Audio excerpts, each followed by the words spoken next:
Yeah, my God. Purple and gold skies, boys and girls. We in the 8th spot.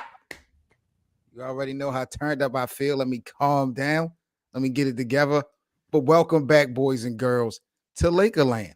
I'm your host, moderator 7. Mitchell, man, shout out to Lakers Nation. Big up to the whole NBA community as a whole. We got an unbelievable podcast episode this afternoon. Joining us, I got my special guest from Sportstown. I got my brother JJ Peters joining us today. JJ, what's happening, fam? Not much. It's a Saturday. Happy to come on. Thanks again for Yeah. having me on, Seven. Can't wait to get started. Yeah, man. Thank you for coming back and joining me. We are coming down the pipeline of my Lakers regular season. We got one more game left, but it's so many storylines and narratives to kind of talk about. So I had to bring you on before the season had ended. Shout out to the Lakerland staff, BA, Hank, Cole. Some of those guys are out on load management. I will have some of the team joining me before the podcast is over this afternoon. Make sure you guys smash that like button if you guys are on YouTube checking out the live stream, and subscribe if you're new to the platform. Also, just a brief reminder for free VIP access to all of our Laker watch parties. Come join our playback room at playback.tv/Lakerland. We give you free VIP access to all of our Laker game watch parties. We're going to be doing it again tomorrow night with the last game of the season versus the New Orleans Pelicans. So make sure y'all come and kick it with the fellas on playback. Shout out to my guy Bit in the building. Bit, I see you, homie. Happy Saturday to you. But like I said, man, episode 7 here at Lakerland, we have an unbelievable show to get into, man. Let's get things started. We're going to start things off slow, kind of recap JJ last night. Now, LeBron James scored 37 points. JJAD finished the night with 36 points as the Lakers knocked off the Memphis Grizzlies 123-120. They climbed up to the 8th seed in the Western Conference. Now, tomorrow, the Lakers, JJ, face the New Orleans Pelicans. If the Pelicans win, they will avoid the play-in and secure the 6th seed. If the Lakers win, they secure the 8th seed. So, JJ, let me ask you, do the Lakers end the season tomorrow with a W? Simple and plain. I'm thinking they will. I don't necessarily trust the Pelicans a whole lot. The Pelicans have been kind of an odd team this year. Yep. But I do think the Lakers will win on Saturday night, especially coming off a win, or not Saturday night, Sunday night, especially coming off a win from Friday night. I don't know if I can see the Pelicans winning that. I think I got the Lakers now and on Sunday night. Did you get a chance to watch any of the game last night between the Grizzlies? Because it was a comeback effort. Like, Memphis had their number at first. I don't know how, but, Memphis was in the lead for a nice duration of the game. And, LeBron James found a way in the second half to, help rally the troops. Did you see any of the game from last night? And what was your take from the game last night? I did not get to watch the game last night. I did get to watch the highlights this morning. And so the one takeaway that I get from this game between the Lakers and Grizzlies, the Grizzlies year has been kind of a downer because of all the injuries, but they've been a decent team for what they pretty much had to deal with. But at the end of the day, the Lakers were just the better team. LeBron came up top, and I don't know. The Grizzlies they're a better team than their record shows, but yeah. At the end of the day, the Lakers are just the better team. They're more healthy. It's kind of a shame to see what the Grizzlies did this year because of, Ja Morant goes out, Steven Adams goes out. They've had so many injuries, but it's just at the end of the day, the Lakers are the better team. That's where it starts, or that's where it ends. Yesterday alone, I think Memphis had 13 people that was out of the lineup. Like, availability or lack of availability has definitely been the biggest issue with Memphis. Regardless, coming into the season, you got Ja Morant on a 25-game suspension. He in Memphis struggle. He comes back, immediately gives them a little bit of momentum, and then he goes out for the remainder of the season. Then you got a lot of the other supporting cast, coming up short. But I knew going into these last 2 games of the season for the Lakers, both Memphis and New Orleans were going to try to play spoiler. So much so when we talk about the Pelicans, that yesterday it was announced that Brandon Ingram, who has been out for 10 games, JJ, my goodness, this is ridiculous. He has opted to come play the last game versus his former team, the Los Angeles Lakers. The New Orleans Pelicans are already guaranteed a spot in the play, and there's no real need for BI to have to come back early off of this injury, but other than to stick it to the Lakers.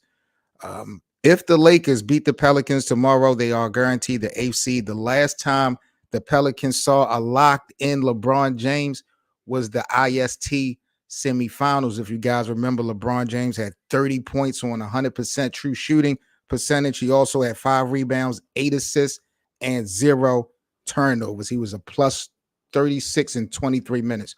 So LeBron gave the Pelicans all they wanted when it counted the most. So I'm hoping tomorrow, LeBron and the crew gets a W.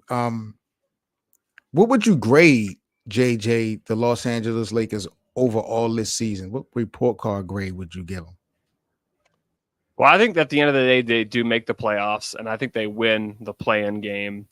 Okay. But I'm going to say right now, the grade I would give the Lakers, probably, they had a good ending to the season. I would probably give them a B- to a C, just because there was a lot of expectations, didn't really do well this year.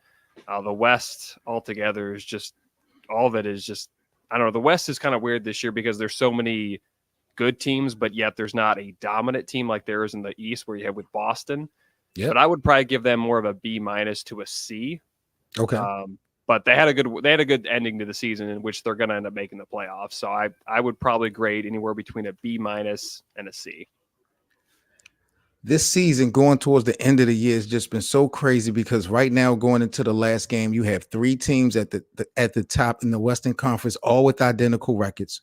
So, and then you have the basically the whole play-in tournament is covered with Pacific Division teams, and everybody is so close. So even down to this last game of the year, it's so significant for a lot of teams. Like, you gotta love what's going on in the Western Conference of the NBA.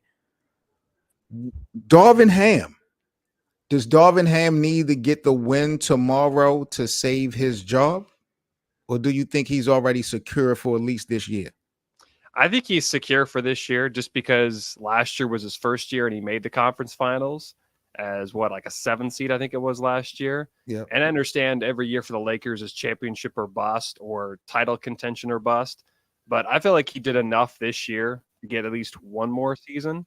But I think he should be safe, honestly. I mean, again, it's title or bust for the Lakers, but he just made the conference finals last year. I don't know why you would get rid of him after this year. I mean, who would they replace him with? That's my question. I mean, when we talk about Darvin, I'm not sold on him. I'm gonna be extremely honest. As far as his decision making, as far as his X's and O's, I think it's just so much room for improvement. And when you have the last days of LeBron James, I just don't feel like it's enough time to allow this guy to gel into whatever coach we expect him to be. Bron is not on that type of time. So I just don't feel like he's a right fit for this coach. But I do agree with you overall. I think he pretty much is secure and safe, at least for this year. But if they lose tomorrow, JJ, to the New Orleans Pelicans, that would then mean that they would definitely or possibly could have to play 2 road games just to get into the playoffs. They might fall all the way down to 10th. If I'm not mistaken, or they could be locked in at 9th. But I just think that tomorrow is a very important game. They have to handle their business. AD, Anthony Davis versus his former team is 10-3 overall versus the Pelicans. So I expect LA to come out tomorrow and show effort a little bit more earlier than they did last night, because last night scared me a little bit. I thought Memphis had a chance. Yeah. And the one thing about the Lakers season this year is they really haven't dealt with a lot of injuries, but at the end of the day, the shooting has just not been there for the Lakers. I think that was kind of their Achilles heel all season. And both of them, to me, both of them, because if you go back, key guys that you had expectations for going into the offseason, like Vando, these guys were hurt since the first game of the year. The Lakers have dealt with not a bunch of guys being injured, but a couple of guys being injured for a substantial amount of time, there's been no opportunity to really build any chemistry with this unit, to be honest with you. Like, I remember the beginning of the year, there was time that Darvin Ham was going into games with like an 8-man rotation because guys was hurt. And, it's always been Vando, and then we just getting Gabe Vincent back. Now Christian Woods, he is pretty much done. But, you brought up the fact of shooting and the non-efficiency that we've gotten. We was on the watch party last night with the game, and Cole and Hank and I were talking about, D'Lo and Austin Reeves, how they got benched. I've never seen a starting backcourt get benched, before. And, those guys did not shoot well at the beginning of the year. And I don't know, man. It's just crazy to me to think that we are in this position of do or die. The Lakers shouldn't even be here. So many games that we should have won early in the year that we just let slip by, and it came back to bite us. Mm-hmm. Yeah. And I think the thing about the Lakers this year too is, again, the shooting hasn't been great. You talked about the injuries. Injuries, though, have been a huge thing this year. The last 2 years, I feel like injuries all over the league have been bad. But I mean, if they don't win, they're definitely going to have to look into the offseason. And I understand their season's not over yet, but they would definitely go into the offseason looking for shooting. And I don't know, again, how they would acquire that, because I think the cap is all. And of course, you have to deal with LeBron. He's possibly a free agent. I think That's he right. stays. That's right. But you really have to look into the offseason and see what you want to rock with, because there's a lot of question marks surrounding this team going into the offseason. Absolutely right. This is the Lakerland Podcast, boys and girls, episode 7. We are in the building. JJ Peters joining us this afternoon. Shout out again to Lakers Nation. We're talking about the Los Angeles Lakers last game tomorrow versus the New Orleans Pelicans. The Lakers looking to secure the 8th seed in the Western Conference. Let's talk hypotheticals real quick, JJ, before we get into our next topic, sticking with the Lakers and the Pelicans. Let's say hypothetically the Lakers get the win tomorrow, lock up the 8th seed, and they may have to match up versus the Phoenix Suns, Kevin Durant, Devin Booker, Bradley Beal. That could possibly more than likely be that 7-8 matchup. How do you fare the Lakers playing at Phoenix in that type of playing scenario? KD versus LeBron when it counts the most. What do you think about that? It's definitely going to be entertaining, because before the season, I didn't predict Phoenix or the Lakers to be in this position at 7-8. But if I look at the Suns team, this team has been kind of a disappointment. I mean, you get Bradley Beal, you already have Devin Booker, you have Kevin Durant for half a season, and yet they're the 7th seed. That's a little disappointing, I think. I think that they're a huge disappointment, actually. But right up between the Lakers and Suns, I do think the Lakers match up well with Phoenix, surprisingly. And I wouldn't be surprised if we saw an upset there. And then that would mean they would be the 7th seed. They would take on either Oklahoma City, Denver, or Minnesota. I think if they beat the Suns, there's a great chance of them either beating OKC or Minnesota. Now, if they play Denver, there's a lot of questions on that. But I think they have a great chance of beating Phoenix and then also beating OKC and Minnesota, because I could see them getting beat early on just because of the young team. But I think the Lakers actually match up pretty well with Phoenix, surprisingly. When you look at the regular season series between Los Angeles versus Phoenix, not only have Phoenix, the Lakers have the series season lead, I believe, at this point over Phoenix. They've played extremely well. LeBron has played well versus KD. They've had some very good games. I think the Lakers might be up 2-1. Okay. In this season, sorry, or it could be 3-1. I'm not quite sure, but we've seen KD and LeBron go at it a couple times, I think, this season. So, to have it mean something, really, we haven't had that in a long time. So just for the nostalgia purpose, I definitely like that. You brought up that possible 2-7 scenario if the Lakers was to knock off the Phoenix Suns in Phoenix, because basically that's how it would happen, boys and girls. If the Lakers were to beat the Pelicans, lock in at the 8th seed, and hypothetically having to play Phoenix, if they beat Phoenix, then the Lakers will move up to the 7th seed, and then they would have to play the 2nd seed in the first round. Right now, Minnesota, OKC, and Denver are all tied record-wise in the standings for the top three teams. But right now, OKC has the ultimate tiebreaker. Then it's Minnesota. Then it's Denver. So it's a real weird scenario for this last game. You brought up the Denver Nuggets, JJ, and the Los Angeles Lakers in a potential first round matchup. And I know how you identified that there could be some issues there. We here on Lakerland have been having this conversation all week. Pretty interesting debate. Shout out again to Cole, BA, and Hank. Me, myself, personally, JJ, prefer to have Denver earlier in the playoffs than having to face them late in the playoffs when they're able to gain more chemistry, more momentum. You know, the game slows down in the playoffs, half court game. I'd rather face those guys early than in the Western Conference Finals again with a chance for LeBron to be gassed out like same thing that happened last year. From the Lakers standpoint, in your opinion, where should they be wanting to face Denver, the beginning or the end of the playoffs? I think it would be more toward the end, but you do mention LeBron is older and he's going to be a little more tired. But I just think that they would rather face OKC or Minnesota early on, and then they'd probably be in position to take on Denver either the second or third round, I think is how that works. But because Denver has had their way with the Lakers this year, I believe they're up 2-1 on that series as well, or 3-1, I can't remember exactly. But I would think that the Lakers would rather face them later in the playoffs than early on because there's more of a potential a potential losing to them early on. And then you also have that momentum going into the later part of the postseason. Right. No, you're right. My only concern with that is, like you said, I don't really fear OKC or Minnesota, but seeing what the Lakers are even have to go through now in this last handful of games, and then you have a play-in scenario, then you're going to have to go against those young guys. The OKC and Minnesota, they some young guys now. You understand what I'm saying? This is not, they're going to be running LeBron around the court, 7-game series.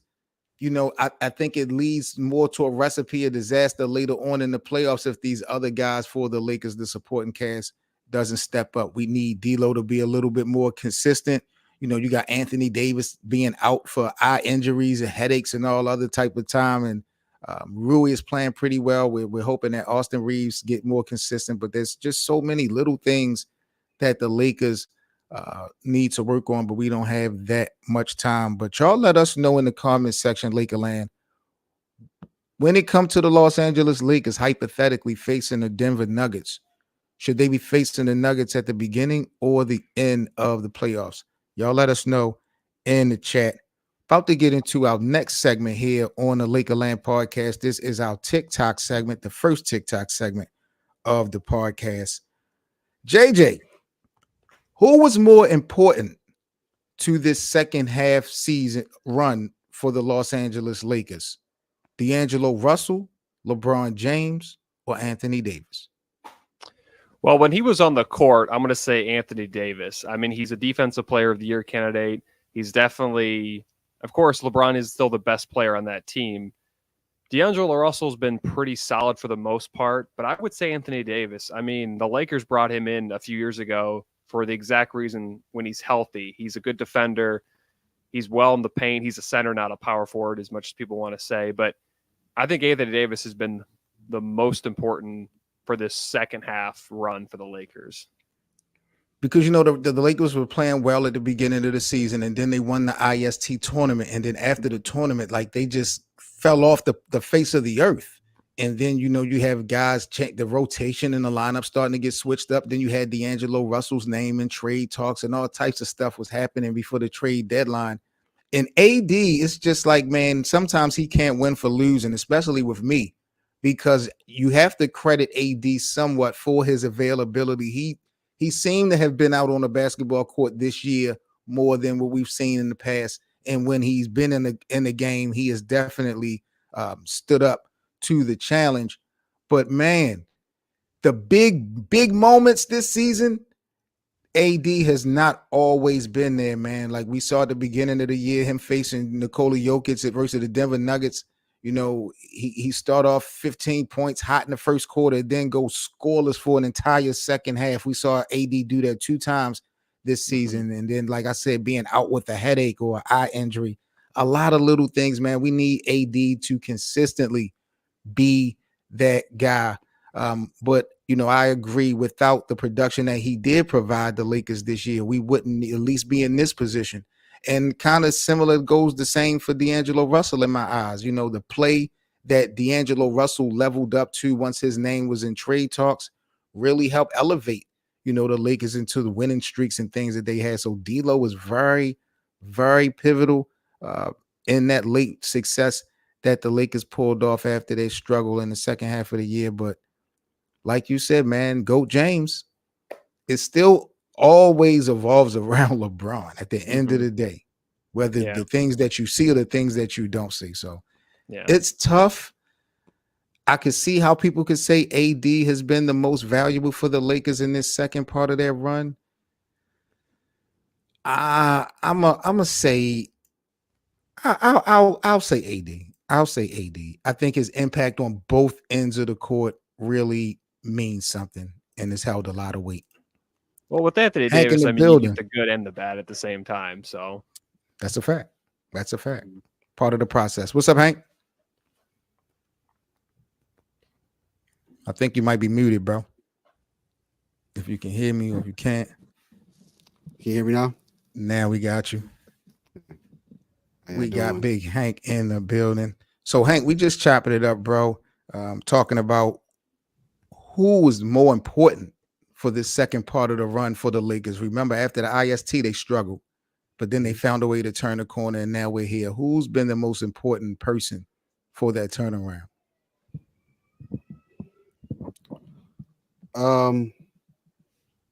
It's either AD or D'Lo. Which one would you pick the most out of those two? I know we always go with the consensus of AD, but D'Lo's been playing pretty well. Without him, I think this run wouldn't be as good as this second half of the season. The Lakers actually done really, really well after the All-Star break. So I think D'Lo has been a big part of it.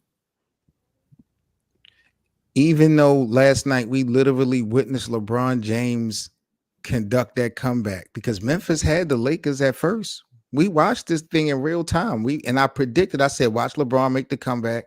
Cole called me out. He left the chat, and the rest was history. So we giving LeBron no credit for holding it down at 39 years old, 21. Well, it might be unfair, but that's what LeBron do. So D'Lo, you want to it's been a tough year, kind of, with the trade rumors and all those things. And I think he stepped up for this second half to really help this team, at least stay into this playoff play-in spot in the tough Western Conference. I agree.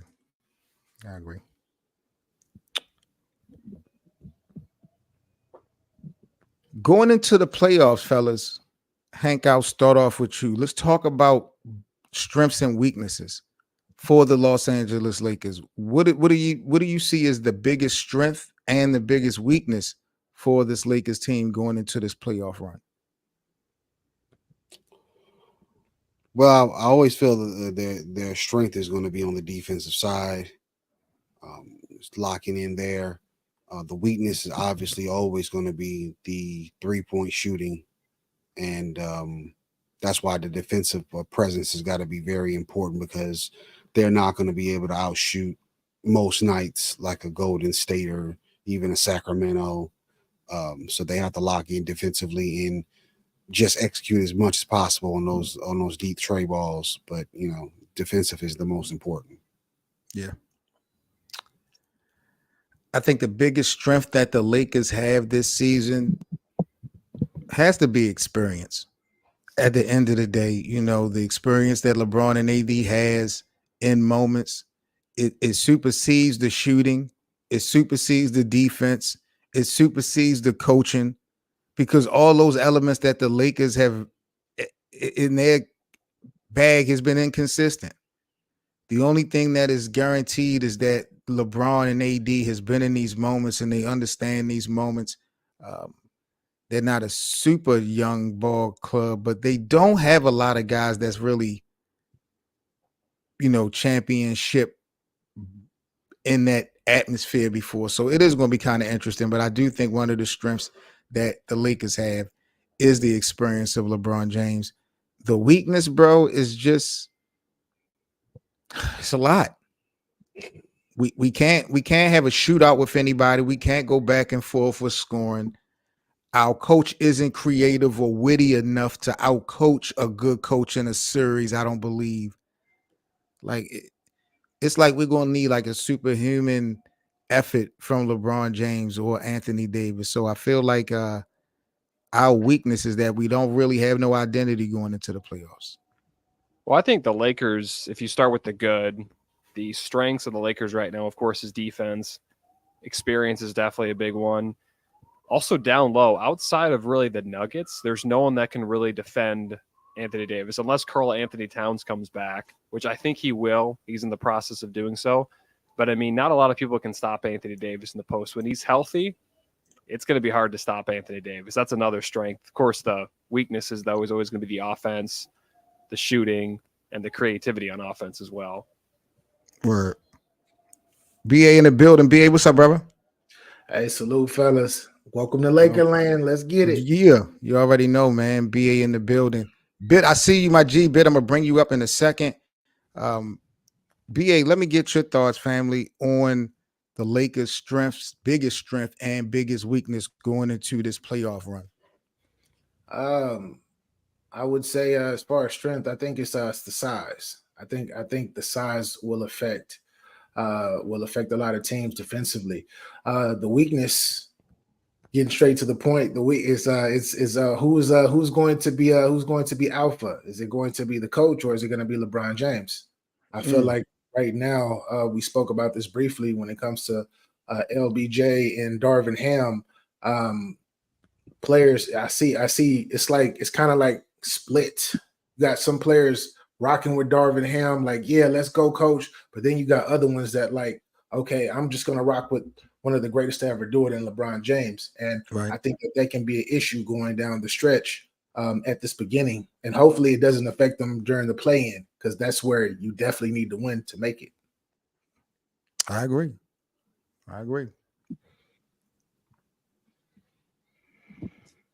All right, y'all. Let's get into our next segment here on the Lakerland podcast, episode number 7.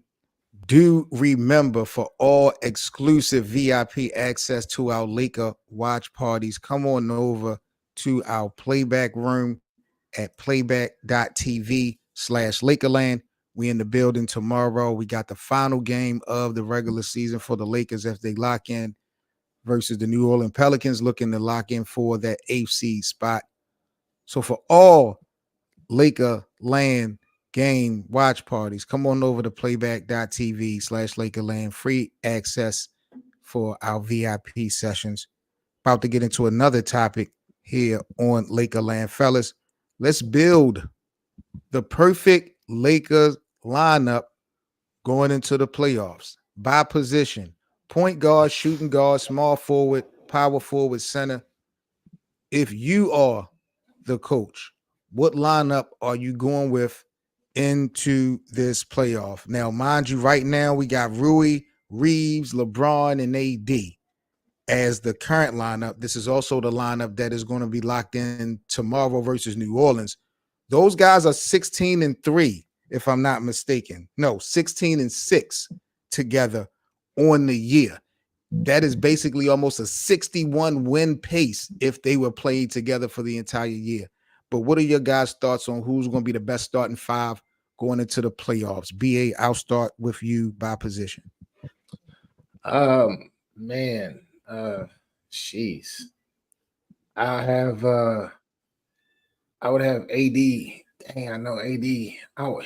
They say he a 4, but he really a 5 to me. But he just, I don't know. I don't know why people say that. But I have AD at the 5.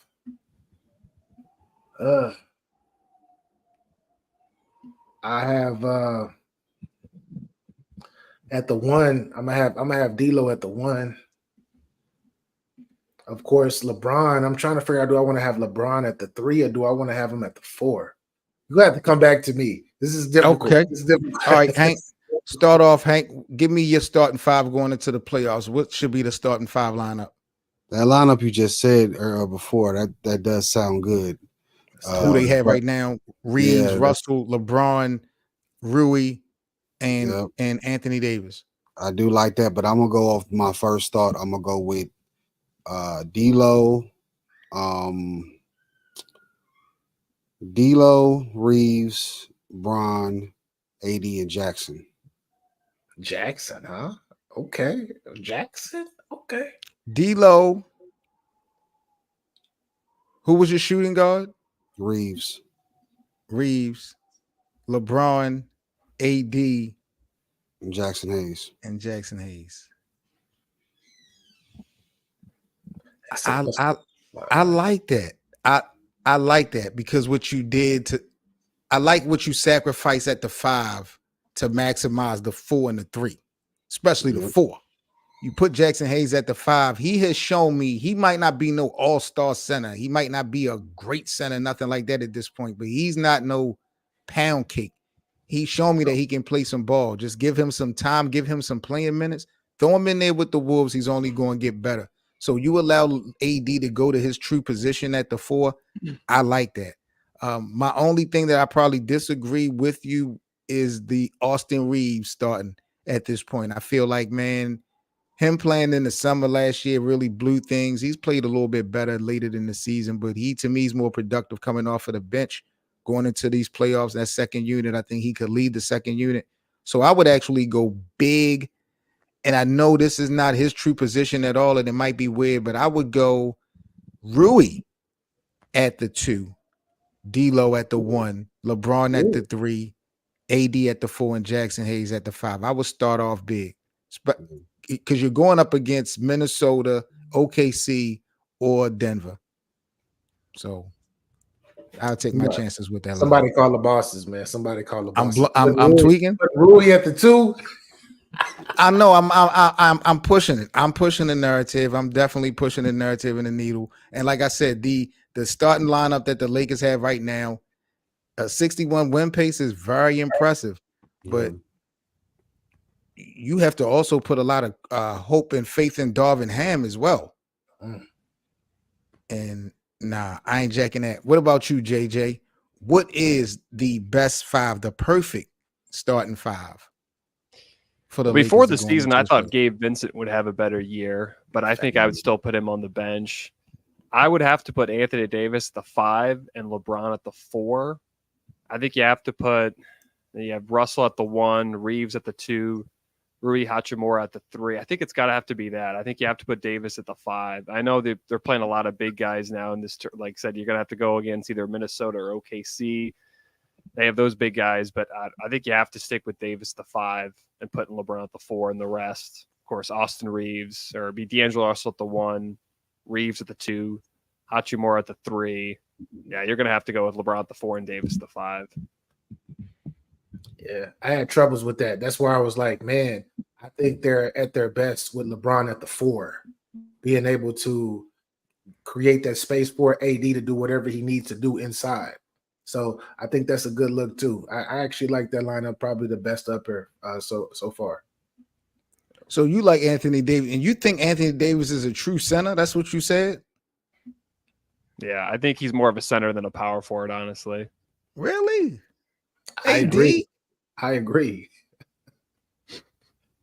Maybe young, like 22, 21-year-old. That was the power forward. You're a center now, bro. You're a center. Yeah, back in his Pelicans days, yeah, he was definitely a power forward, but I think he's more of a center now.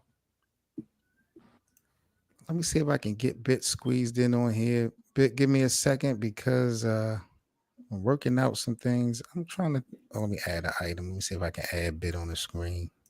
Give me a second, fellas. Bit about to create these nasty narratives. That's what Bit about to do. Bit is about to create a nasty narrative. Hold on.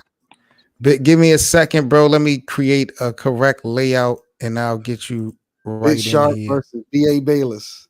Give me 1 second. LeBron James. So we'll go back to that topic while I get this together. I'm going to bring up Bit and get his thoughts on that. But let me jump into the next topic while we are here in Lakerland, episode 7. I want to know, fellas, do y'all still believe in these current LA Laker players? Give me a scale number for 1 to 10 if you still believe in these players. I want to start off with Taurean Prince. Hank, do you still believe in Taurean Prince? What's the number scale? On a scale of 1 to 10. Oh, you ain't even got to measure it that way. Do you still believe in Taurean Prince? It's simple yes or no for a dude like him. I would say defensively, not offensively. Okay. What about you, BA? Gabe 100%. Vincent, BA. I got somebody different for you, BA. Different. Gabe Vincent. Do you believe in Gabe Vincent? Bro, I want to say yes, but I haven't seen him play this year. I haven't really seen him play at all. So it's like I'm conflicted because I've seen what he did his last 2 seasons in Miami, which is incredible at the highest levels. So I don't know if I'm getting that. I don't know, man. I'm on the fence, bro. I'm gonna say no. Because he ain't playing. He ain't been playing, bro. His street clothes been 10 out of 10. Yeah. Thanks. Thanks. Disrespectful. JJ, LeBron James, do you still believe in LBJ? I do. And if I got a 1 through 10 right now, I'd probably give him an 8 or a 9, just because I don't know which Laker team is going to show up. Because I'm pretty confident I'm confident that they'll win tomorrow night, and I'm confident that they'll win the play-in game. But I don't know outside of that, even if they win the first round, which Lakers team is going to show up, and is he going to have any help outside of Anthony Davis? So I still believe. Bit in the building. I thought I had him, and then I lost him just that fast. Tell him to get his Wi-Fi up. Shout out to the homie Bit. For sure. Salute the Bit. BA, come back to you again. Do you still believe in this current Lakers player, Christian Woods?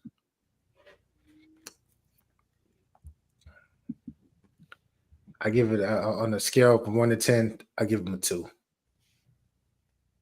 Damn, no belief in Christian. Okay. Yeah. Hank, last but not least, do you still believe in this Laker player, D'Angelo Russell? Yes.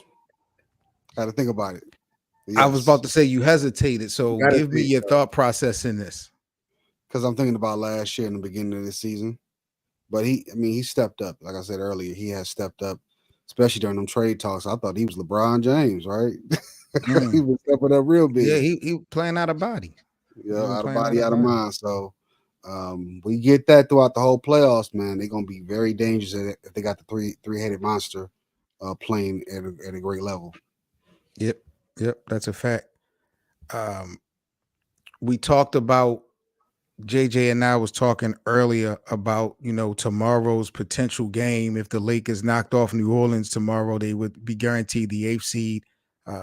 Last time the Pelicans saw locked in LeBron James was in the semifinals of the IST. BA and Hank, how do y'all see tomorrow's final game of the season playing out? Man, I see the Lakers. I see the Lakers playing hard, but the Pelicans, if I'm not mistaken, they're pretty much solidified in there in what the 6th seed. No, not at all. Because if they lose tomorrow and Phoenix wins, it's LA and Phoenix. New Orleans falls down. Oh, so New Orleans and Phoenix is still fighting for the 6th seed, I believe. Yeah. All right. I think it's going to be, then I feel like it's going to be a super competitive game. And are they playing in New Orleans or are they playing in LA? They're playing in New Orleans tomorrow. And Brandon Ingram is coming back after 10 games being out. They've actually been playing pretty decent without BI. I might have to edge them. I think they might end up pulling it out in a close game on the road. I mean, at home. You really think now? And Anthony Davis is 10-3 overall versus his former team. You really think that New Orleans got a chance to put LeBron and AD in a very, very bad position the last game of the year? Of course. Why not? I don't think they built for that. You don't It's think not that that. this is the benefit of this is going to be BI's first game back. So he might be rusty. He's been out 10 to 12 games, something like that. Yep. He might be a little rusty. But if say that he's not rusty and he does fit into what they're doing right now with Zion playing. By the way, salute to Zion. Salute to Zion, man. Look at him. He playing, man. He doing his thing. You know, He in the building. So yeah, I think it's gonna be a close game. It can go either way, but I might have to edge the Pels. I just might have to edge the Pels. Junior money sniper. That's what they calling him. So, what do you think hypothetically, Hank, of a potential LeBron versus KD play-in matchup? It's money. That's for the ages. NBA will love that. Adam Silver gonna be putting his hands together. Yes. You gonna love that if they get in face each other. That's like him facing Steph in the first round. So the league will love that if they played each other. And I do think that it'll be a very competitive game because they both will be gunning for each other. They've been going at it all year. You know, when they played each other, they had some good games. I think what LeBron gave 40. They had some real good games this year, KD versus LeBron, for the first time in a long time. What about you, BA? What's your thoughts on a potential LA Phoenix matchup in the first? In the first of the playing games. Man, I'm gonna have my popcorn ready. That's box office. I know that is if we exclude the thought of the play-in and we actually look at it from the aspect of KD versus LeBron. A lot of people watch this game specifically because of the individual superstars. Of course, they rock with teams, but we want to see KD and LeBron, and we want to see somebody take somebody out. Mm-hmm. It's all facts. Can't forget Bradley Beal. He said he about to lock in. Shout out to IT as well. Shout out to IT. He gonna be in the building. They, to me, just don't have no chemistry yet. Still don't. And I don't know if they ever will. Like they're guys, their main three guys. Like I'm not really feeling like they got it together just yet. You're right. They don't.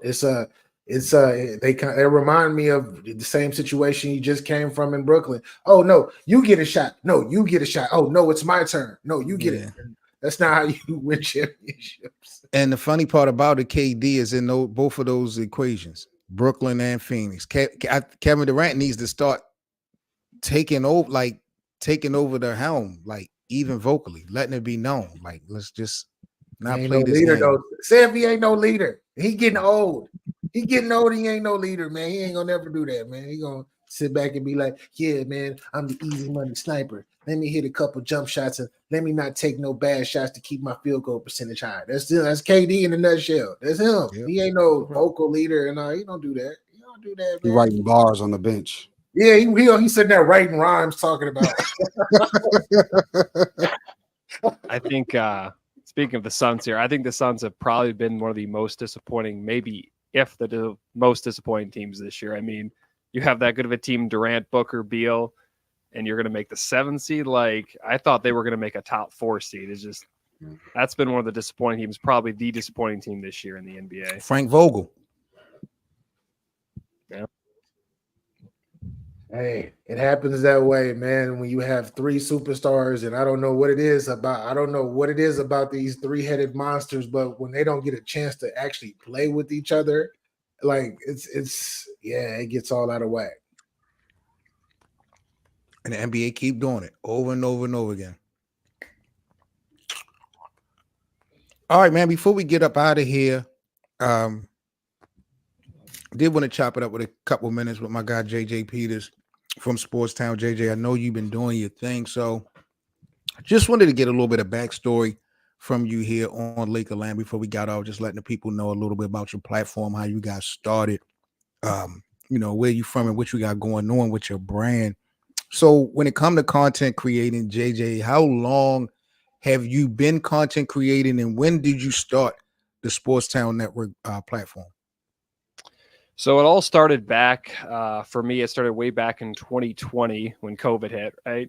I started a podcast for the first few months. I think it was originally called 7-Eleven Sports, Okay. where it was just 7 topics, 11 minutes, just real quick before I went to work, right? Just didn't want to too much. And of course, the sports world was pretty much shut down. And then in October of 20, I started my first YouTube channel, renamed it Sportstown, and basically did the same content. I did more podcast related stuff back then. Now I'm more in just like creating videos and stuff like that. And then the next year I started my TikTok account. At first it blew up, but then it's kind of leveled out recently. But again, you can get I'm pretty much on all the social media sites. I'm on, Instagram, Twitter, or X. You can get me on TikTok. YouTube is big, of course. I try to release content every day: football, basketball, baseball, all that stuff. You can either find me on Sportstown or Sportstown Network. Been doing it for about 3 years, so it's a fun thing to do. And just look up Sportstown, and you can check me out there. Now, what part of the map, JJ, for the people who are getting in tune with you, what part of the map are you from? Where are you located? Where do you reside at? So I'm actually located in Cedar Rapids, Iowa. Okay, in Iowa. Okay. Yep, located in Iowa. I pretty much do everything in my apartment here where I'm currently at. It's kind of small, but that's what we do. That's what we do. Absolutely. Yeah. Have you always been into sports even before the whole content creation element? Have you always been a sports guy? I have been, yeah. So my dad was actually a coach and a teacher. He was he was a high school coach. Pretty much when I was born, I was big into football and basketball right away. Baseball, of course. In high school, I played pretty much all the sports. I did football, baseball, basketball. Yeah, pretty much I've just lived with sports. I mean, it's literally been my number one thing. I enjoy it. And it's pretty much been my whole entire life. So, fellas, all 4 of us are content creators, right? Can y'all go back and remember to that one video that you made that made you feel like, oh, okay, I think I can do this, or this is the lane that I think I want to be in? Can you guys go back to that particular video and kind of recap how that played out? Was it the views on it? What was it about that particular content that made you feel like, okay, I think this is where I belong? Man, so with me in the battle rap world, hip hop world, it was 2017. I believe it was 2017. It was Murder Mook versus Averb. Mm-hmm. And I've been doing recaps and I started in 2017. At the beginning of that year, I was only getting like 20 views, 30 views, 50 views. They started slightly going up through the months, but then I believe November of 2017 hits, and that that event happens. The Rare Breed event happens on RBE. Yep, RBE, and I recap the battle. Then I look up, and I'm not paying no mind. I'm just like, man, because I just love to talk about hip hop and all of that. So I'm just like, oh, it's just a hobby. Then I seen it went up to 7,000 views overnight, and I was like, oh my gosh, people had a whole bunch of comments and likes and all of that stuff, and I'm just like, oh my gosh, people are watching my content. So yeah, that's when it was for me. And you wound up getting Mook on your platform. Yeah, and that's crazy. That's crazy. That's crazy, right? Crazy. Yeah. Then we Dame Dash, Mook, all of them ended up coming to the platform. So that's you just put it in perspective for me. I didn't even think about that. Appreciate that. Dope. That's dope. What about you, Hank? Was there a video or a reel or short or something that you did in the sports game that made you feel like, oh yeah, man, I'm about to start my sports games vision, and this is where I'm locking in with? Did you have one of them moments of clarity?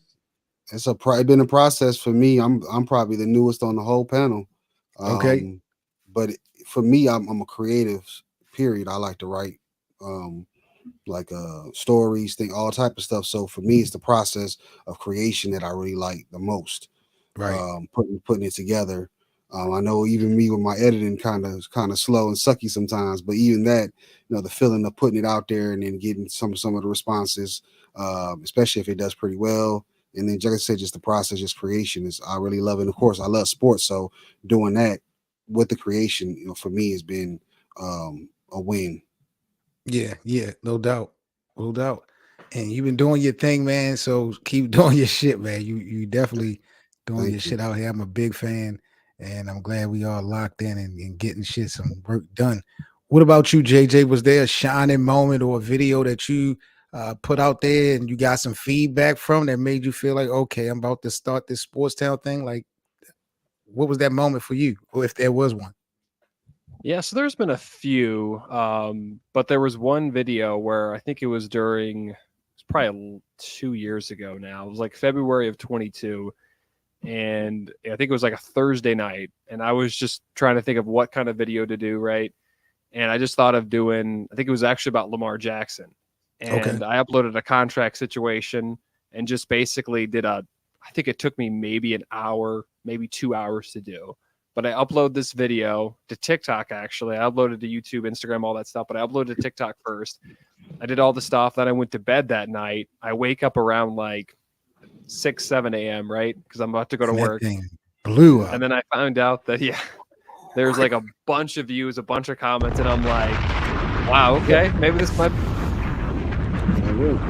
That was probably the point where just got a bunch of views, and I'm like, there was a bunch of comments, and I was like, wow, okay, maybe I am decent at this, right? So Yeah, man, definitely doing your thing. Social media is a bitch, man. I'm telling you, it really will not just make us feel like we can do things. It gives us opportunities to actually prove it. There's so many outlets thanks to the internet, and social media now that you can, provide whatever type of skill set, talent that you think you bring to the table. And there's going to be a pocket of people that's going to appreciate it. You just got to find it. I think, for me, I've been creating content for years. And I've always felt like I've made good listening content, good creative content, a variety of different content. But reaching out to professionals, athletes, people, professionals in the media, taking chances on getting interviews and stuff like that, and getting approvals for them.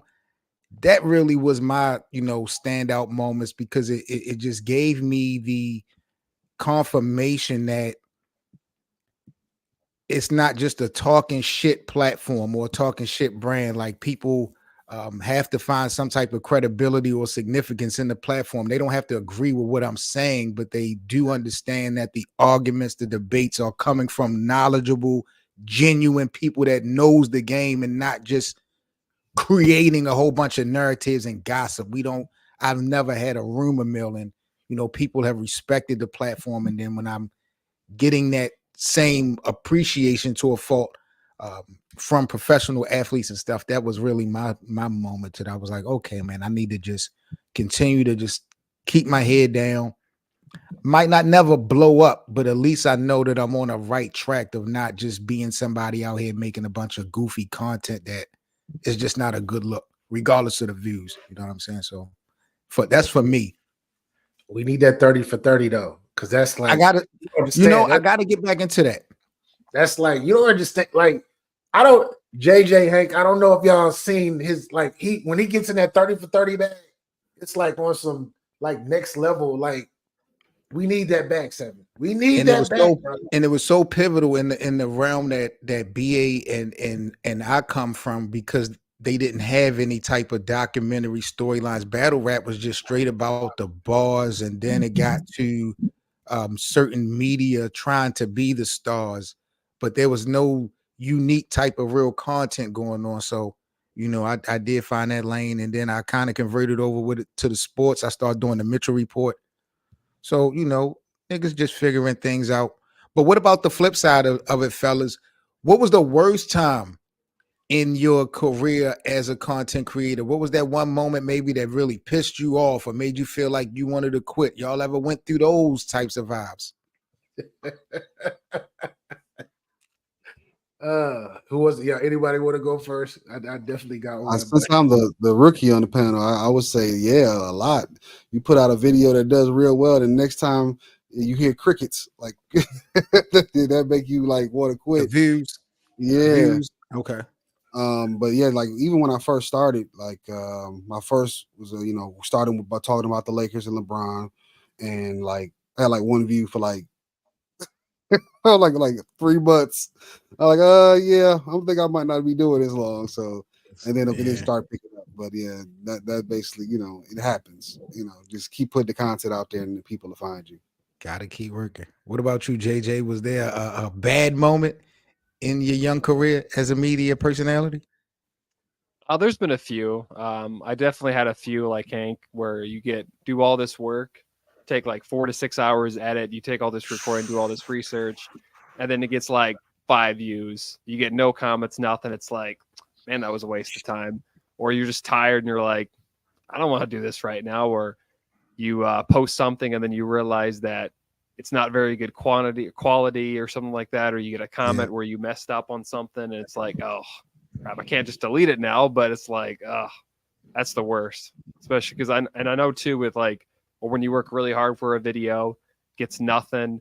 It's all about that algorithm. For every social media site, it's different every time. It's so like, different, bro. It's crazy. It's not even so much about your content. It's about everything. It's so weird, bro. It is so weird.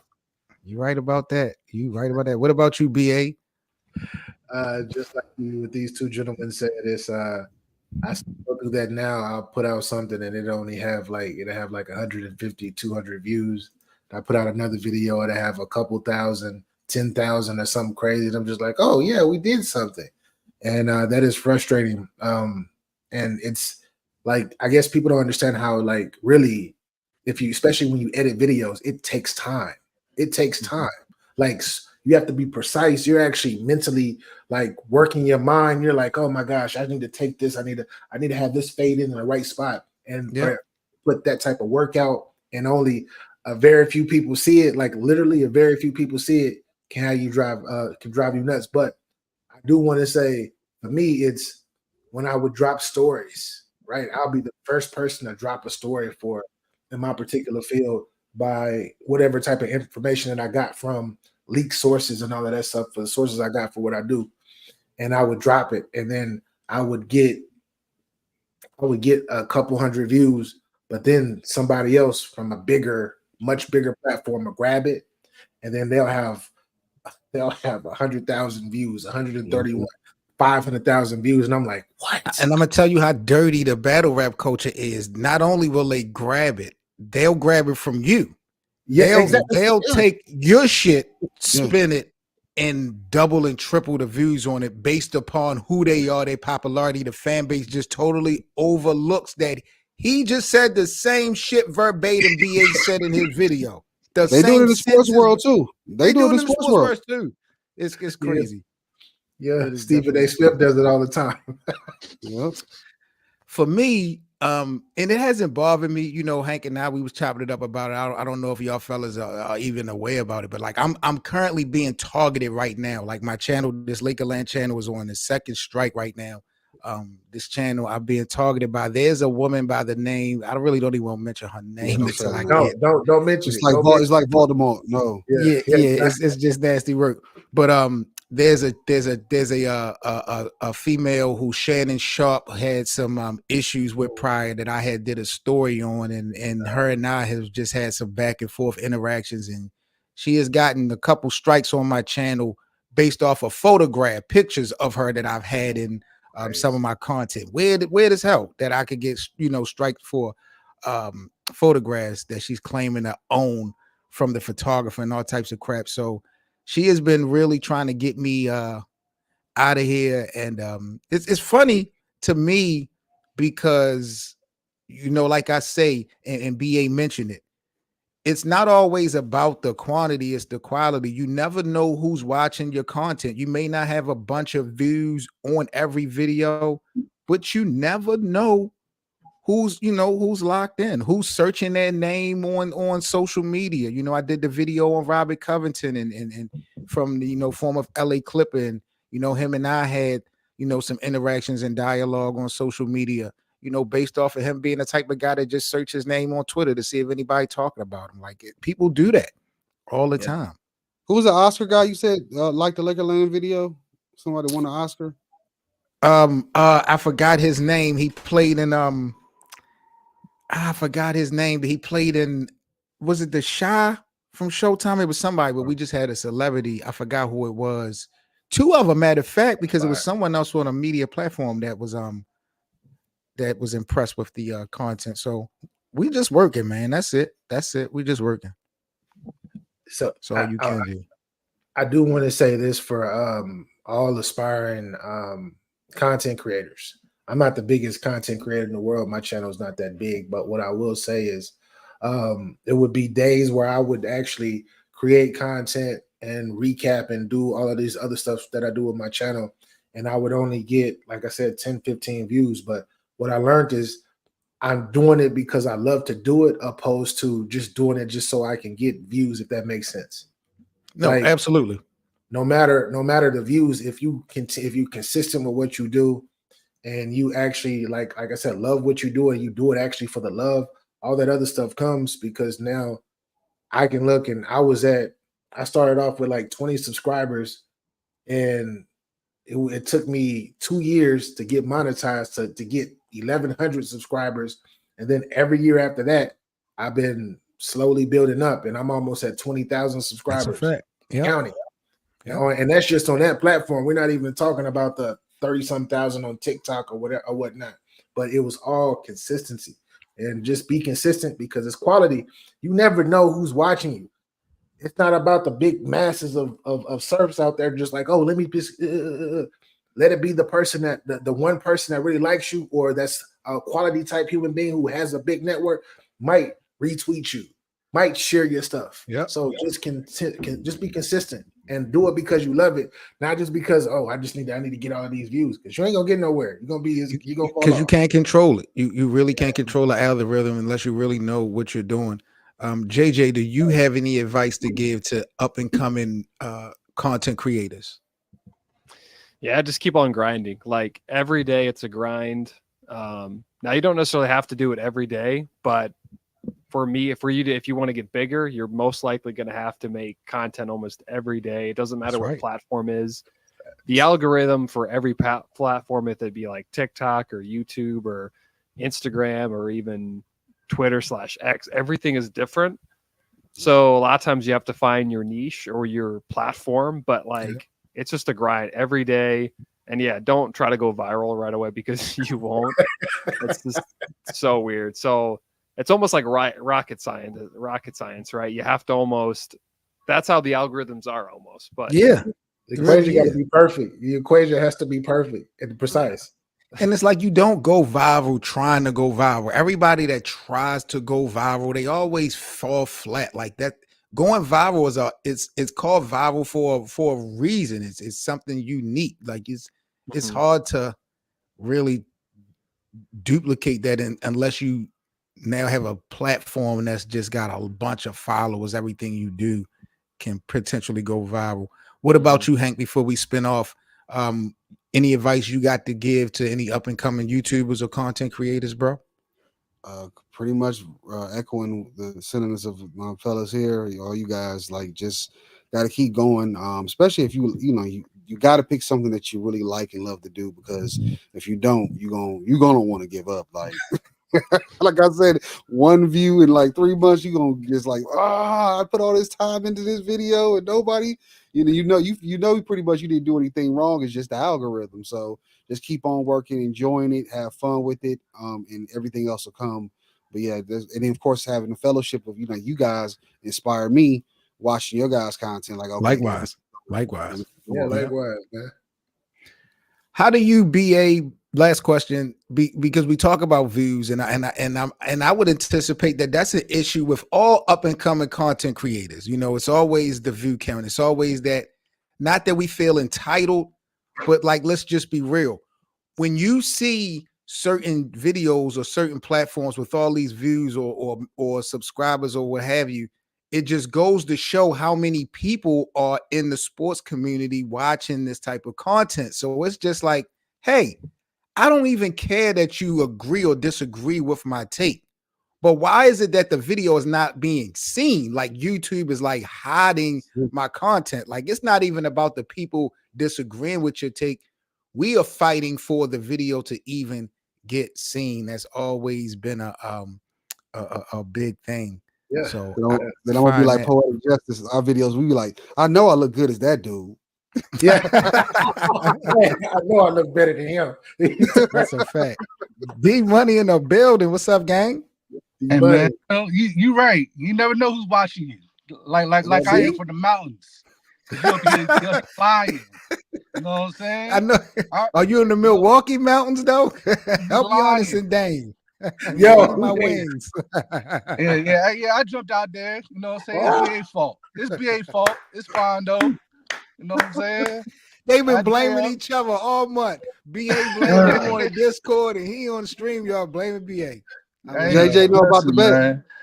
I should have known. Bro. I should have known. JJ, just to get you caught up, we were in the Discord when the Damian Lillard announcement trade got announced in Milwaukee, and we were conversating, and I had a bet that Milwaukee would not be that great with Giannis in compared to their record last year. We had BA went with 55 games, right? Initially, yeah. Yeah. D Money doubled down and said, "No, we can get 58." So the bet was 58. I want my wing stop, but they didn't even get the 55, did they? They ain't got 50. No, they got 49 wins. 49 nah, wins, they hired once they hired Doc, bro. I said, nah, that's another thing, JJ. The Doc Rivers thing didn't happen, so no one would have anticipated that. So I know they wouldn't have bet that, knowing that Doc Rivers took over. They went on a quick loser streak. I was like, come on, man. Did you think? But they were on pace all the way till what was that? Was that this not December, January? January it got nasty. It just got nasty. Yeah, Doc Rivers still under 500. So before we get up out of here, Dame ain't show up till All Stars. I was like, where was this Dame earlier before the All Star game? That's like, true. Where did you go? It is what man. Don't I'm bored. What you think about my Lakers, D Money? Before we get up out of here, I definitely need your thoughts. We got one game left before the season is over. What you think about LeBron and the Lakers? I mean, y'all cool down there where y'all at. You know what I mean? You know what I'm saying? We ain't moving on up.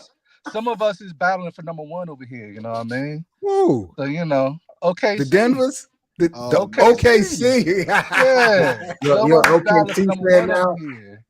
All of a sudden, you're OKC fan now. I don't know what it looked like down there where y'all at. You know what I'm saying? You know, you an OKC fan out of the blue, like out of the nah. So I was a Seattle Supersonics fan. I grew up. Gary Payton, Delish Rumpf, Sean Kemp, Ricky Pierce, all those guys. When they moved, I ain't really had no choice. Like it was what it was. Like you know what I'm saying? Like I wouldn't have had KD is your guy.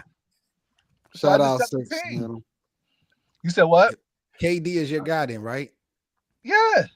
Oh, he has to debate Cole. We got to get a one-on-one debate. It's only right. Yeah. It's only right because Cole disrespects KD to the maximum. He's a hater. Why? He has to explain himself. I mean, but KD get respect in the chat. Put it in the chat, Cole. I mean, that's crazy. It's crazy though, because every time somebody get in front of him, they can't stop him. It took him how long before he got to that Boston series? I tried to tell Cole. They finally got to where he looked human. Cole is one of those guys. It took years for him to look human. Even though he can't win, even though he can't win anything without Steph Curry. I mean, it sounds good, but he still had to see. He had to see the final boss, right? It's the truth. He still had to see the final boss. What happened? The final boss. The final boss. That's what happened, right? The final boss won a ring without him again. The Rock. Hey man, that's all. Hey, listen, bro. I got to only tell you what happened. Yeah. Y'all tell me how good LeBron is defensively, and KD getting his face look different. That's all I'm saying. All Hey, right. we agree. We agree. We agree with that. We agree with that. Just saying. But yeah, man, I mean, y'all Alrighty. looking good down there. We focus on getting this number one. You know what I'm saying? We got to get some experience on our belt. True. So True. It starts that's now. my main thing that I'm concerned with OKC is, it get different when the lights is on. So we'll see how it go. But I will say this about OKC. They don't seem like a Cinderella team. I don't think that they're ready right now, but you can tell that the experience of them being in this scenario is only going to help them going into next year. I don't feel like they are just going to fall off and not be competitive, even if they do lose this season. All right, fellas, that is a wrap. Episode 7 of Lakerland is in the books. JJ, I appreciate you so much, fam, for joining us this afternoon. Once again, let the people know before we get up out of here, JJ, where they can follow you at on social media, bro. Yeah, thanks for having me on, Seven. Again, you can check me out on Sportstown or Sportstown Network. I'm on YouTube, TikTok, Instagram, Facebook, Twitter, all that. Also have a website, sportstownnetwork.com. You can check out my blog. I haven't updated my blog in a while, but I have merchandise there as well. Hoping to get that blog back up. But yeah, just check out those channels. And again, my website, again, sportstownnetwork.com. Alrighty, man. Shout out to my brother JJ Peters. Make sure y'all go support and follow my brother. He put that content in all day, every day. All talks about sports. He do not play that game. He's definitely got me motivated to do my thing. Shout out to all my brothers, D Money, Cole. Shout out to BA and Hank as always, man. This is the Lakerland Show. Do remember, just another brief reminder, join us tomorrow in our playback room for the Lakers New Orleans Pelicans game, final game of the season. Free VIP access to our watch parties. We got to hopefully check and see the Lakers get a W tomorrow versus New Orleans. A lot of games of importance tomorrow. So we're definitely going to be locked in. Y'all stay safe this Saturday. I'm Seven Mitchell. Smash this like button. Subscribe to our channel. And we are out. Peace, fellas. Y'all stay safe. You too. All right, now. Salute.